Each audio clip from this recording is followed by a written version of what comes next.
Ya, kayak bapak-bapak pada umumnya ya, salah satu tontonan saya selain hiburan-hiburan yang saya suka, ya saya suka nonton podcast. Dan sekarang lagi sering banget muncul podcastnya Panji Pragiwaksono. Bukan cuma di channelnya, tapi saya juga nonton Mas Panji ini di podcast-podcast lain. Karena saya harus akui dia itu pinter, jadi dia diundang di beberapa tempat ya. Bukan cuma lucu sebagai komika, tapi cara dia melihat hidup itu menarik ya buat saya perhatiin. Dan bahkan ada beberapa pemikiran Mas Panji yang sampai saya simpan, saya stabiloin lah ya. Dan menurut saya itu menarik buat saya masukin ke visual jurnal saya ini ya. You leave a faint echo in the air, in the moments that we share, like a half-forgotten tune on a lazy afternoon. Oke, saya mau share beberapa omongan-omongan Panji yang saya save buat visual jurnal kali ini. Dan langsung aja, yang pertama itu ada di podcastnya Sandi Uno TV.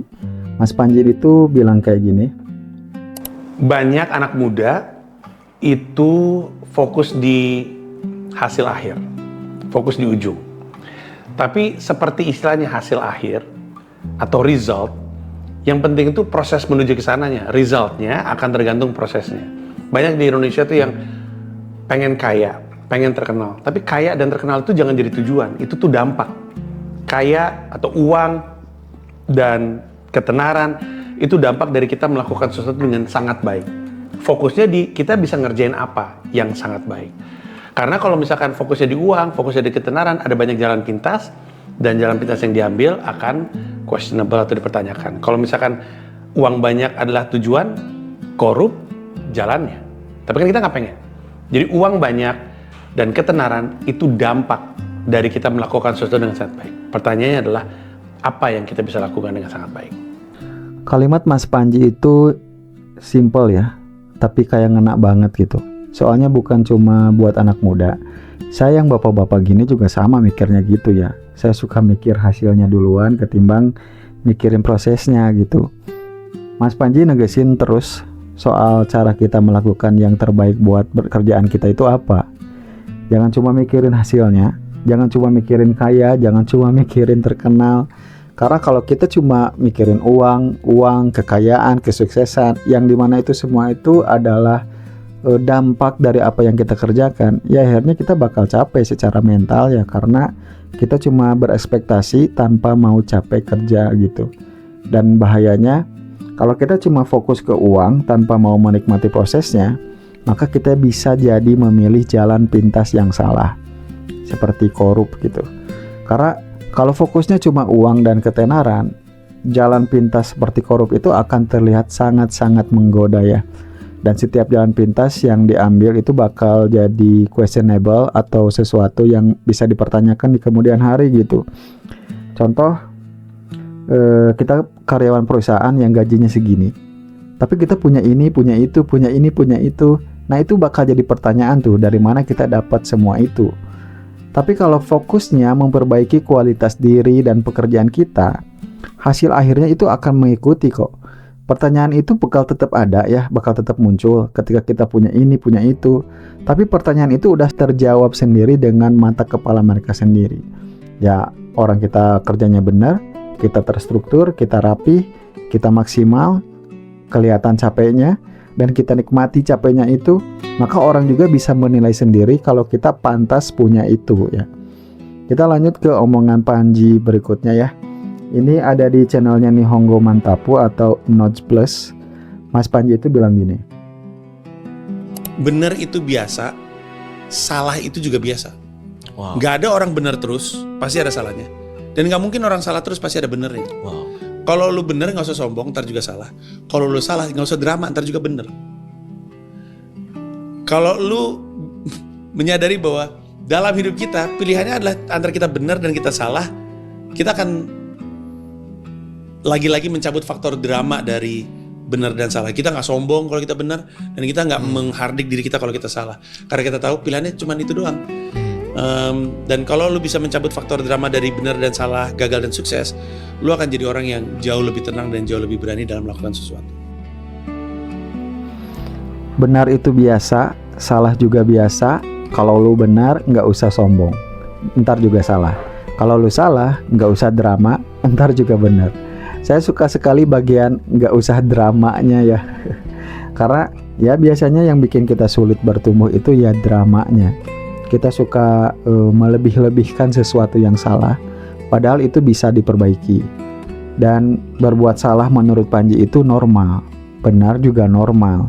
Jadi kalau hari ini kita ngelakuin sesuatu dan ternyata hasilnya kurang bagus karena kesalahan, itu bukan berarti the end of the day ya. Ya, besok bisa jadi lebih baik gitu. Dan kalau hari ini berhasil, bukan juga kita boleh sombong, boleh jumawa ya, udah merasa sempurna gitu. Besok bisa melakukan kesalahan. Jadi kalau kita bisa melihat hidup sesimpel itu, mungkin kita bakal jauh lebih tenang dan jauh lebih berani mencoba banyak hal ya. Dan buat saya, ketenangan itu jauh lebih penting di atas segalanya daripada kekayaan atau kesuksesan lainnya. Ya walaupun faktanya bakal sulit kita keluar dari drama hidup, tapi poinnya saya udah dapet. Benar itu normal, salah juga normal. Next ke kutipan Panji berikutnya. Ini ada di channelnya Suara Berkelas. Ini omongan Panji. Gue kasih ilustrasi boleh nggak? Boleh. Tahun 2022, gue bikin acara namanya Komoy Domino di Istora Senayan Jakarta di depan 7.500 penonton. Itu adalah show lawak terbesar di Indonesia lah. Oh iya. 7.500 penonton. Wow. Gede sekali. Dikerjakan sama tim Comika berisi 90 orang. Tapi itu adalah acara secara teknis terberantakan dalam karir gue. Saking audionya nggak kedengeran jelas, penonton-penonton di pojok-pojok Istora itu nyalain lampu handphonenya sambil teriak nggak denger di tengah-tengah acara. Wow.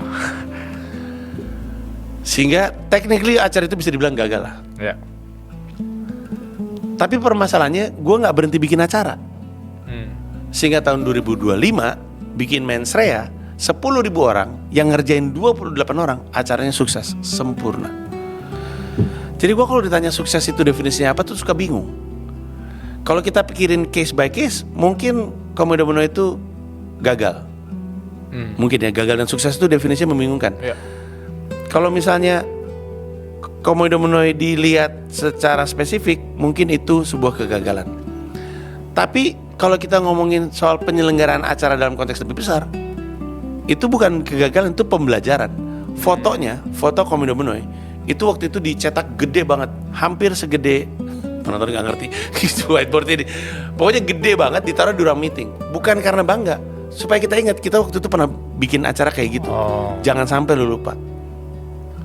Pada akhirnya itu mengingatkan kita untuk bikin acara lebih baik lagi. Dan Mensrea sukses sekali. Fotonya sekarang kita taruh juga di kantor, gede banget, untuk mengingatkan bahwa we learn from our mistakes. The mistakes doesn't make us a failure. Nggak ada yang sia-sia selama pengalamannya jadi pelajaran kan? Iya benar. Jadi makanya definisi gagal tuh membingungkan. Kalau dilihat secara spesifik, Komoy Domino gagal. Dilihat dalam jangka panjang, Komoy Domino itu bukan gagal. Komoy Domino itu stepping stone, pijakan menuju acara yang lebih baik. Jadi gimana cara jawabnya ya? Ya itu bagus. Nah dia bingung kan pas ngejelasin kegagalan. Tapi saya suka pas Panji ini ngejelasin kalau sesuatu bisa terlihat gagal kalau kita gak ngambil pelajaran dari momen kegagalan itu. Maksudnya gini, contoh ya, contoh saya jualan kopi dan gagal, bangkrut, bener-bener bangkrut dan rugi gitu. Nah pada momen itu kita akui kalau kita itu gagal ya. Tapi kalau saya di usaha berikutnya, misalnya 1 atau 2 tahun ke depan saya jualan roti, terus saya ngambil pelajaran dari kegagalan dari jualan kopi tadi, saya belajar apa yang salah, saya belajar apa yang harus dibenerin, apa yang harus dibangun, apa yang harus dihindari. Nah kata Mas Panji itu bukan kegagalan, tapi itu cuma stepping stone menuju sesuatu yang lebih baik gitu. Jadi kegagalan saya di jualan kopi itu cuma batu loncatan aja, karena saya mengambil pelajaran dari situ gitu. Ini perspektif Mas Panji yang menarik ya. Saya jadi melihat kegagalan-kegagalan saya yang dulu-dulu itu, yang pernah saya lakuin gitu ya, jadi nggak bete gitu. Karena itu mungkin cara Tuhan ngasih saya pelajaran. Keren Mas Panji ini. Next, kutipan yang keempat datang dari podcastnya Panji bareng Rory Asyari ya. Nah di situ Mas Panji bilang gini. Mimpi aja nggak cukup, ganti mimpi dengan misi. Bermimpi ke Amerika itu membuat lu nggak detail dalam mencoba untuk mempersiapkan diri lu. Gue pengen ke Amerika Serikat nih. Make it your mission. Kalau misi itu kan beda kan. Gue mesti siapin apa, gue mesti riset apa dan segala macam. Dari mimpi ke misi akan membantu lu untuk bisa lebih realistis. Ganti mimpi dengan misi. Ini juga saya stabiloin. Karena kalau cuma mimpi itu nggak jelas ya. Terlalu abstrak, terlalu ambigu gitu. Pengen sukses, pengen terkenal, pengen hidup enak. Ya terus apa? Terus apa yang mau dilakuin gitu. Nah pas Panji ini merubah mimpinya menjadi misi. Jadi kalau mimpi udah diubah menjadi misi ya semuanya jadi lebih jelas gitu. Ya apa yang harus kita pelajarin, kita harus siapin apa aja, apa langkah pertama yang harus kita lakuin hari ini gitu. Kemarin saya udah buat video soal mulai aja dulu. Kalian bisa tonton videonya. Kalau ketika saya buat channel ini itu saya punya mimpi jadi YouTuber yang sukses kan ya. Lalu saya langsung mulai dan belajar sambil jalan gitu. Mungkin itu termasuk salah satu mimpi yang saya rubah menjadi misi kali ya. Jadi bukan cuma ngayal jadi YouTuber sukses, tapi saya kerjakan gitu. So, jadi YouTubernya sudah, tinggal suksesnya ya. Oke, yang terakhir, ini yang paling ngena buat saya. Dari channel Para Suara bareng Cinta Laura Kiel ya. Linknya ada di deskripsi. Oh ya, semua omongan Panji ini yang ada di video ini saya sertakan linknya di deskripsi ya. Barangkali mau nonton fullnya, buat yang belum nonton podcastnya ya. Tapi kalau yang udah nonton ya udah gitu. Kita lanjut aja ke apa yang Panji bilang. Sukses itu buat gue adalah ketika gue udah tua dan anak-anak gue bisa masih minta nasihat sama gue. Itu sukses. Yang lain nggak penting.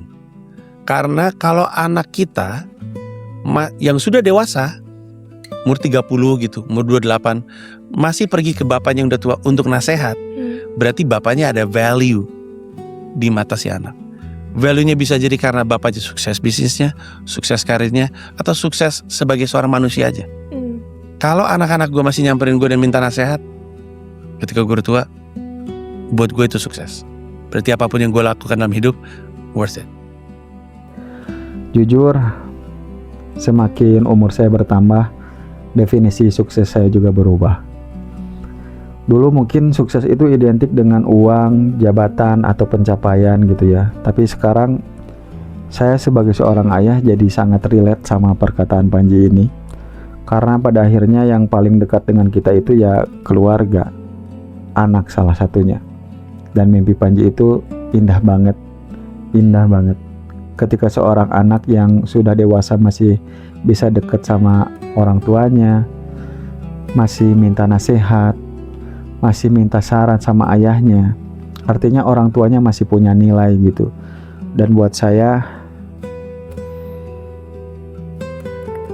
anak saya yang baru mulai remaja aja udah susah diajak ngobrol ya, sudah punya dunianya sendiri. Apalagi di zaman AI sekarang, dia bisa nyari hampir semua jawaban tanpa nanya sama ayahnya gitu.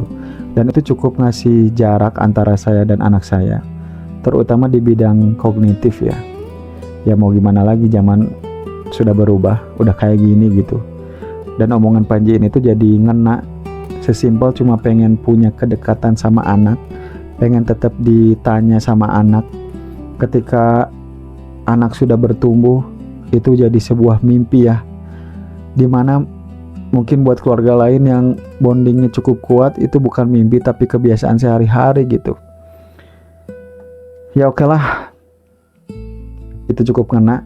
Dan itu tadi 5 kutipan Mas Panji yang saya simpan di visual jurnal saya.